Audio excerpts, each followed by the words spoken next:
చాలా ఏడుస్తున్నాడు. వీడికి నిద్ర వస్తోందా, ఆకలేస్తోందా? లేదు, బోర్ అవుతున్నాడు, ఆడుకోవాలనుకుంటున్నాడు.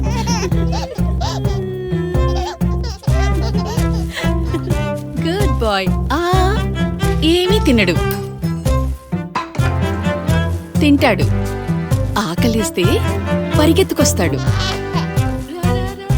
Good boy. yes కానీ నువ్వు ఫినిష్ చెయ్యి.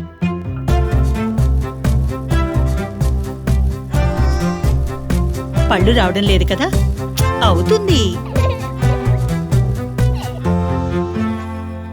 ఇక స్కిన్ పైన ఇది ఇలా అవుతుంది. అనుభవం చాలా నేర్పిస్తుంది. ఇక అనుభవంతోనే ఈ సెకండ్ టైం మామ్స్ కూడా నేర్చుకున్నారు బేబీ సీబామెడ్ యొక్క pH 5.5 ప్రొటెక్షన్ బెస్ట్ అని. Baby Sebamed, second time moms know best.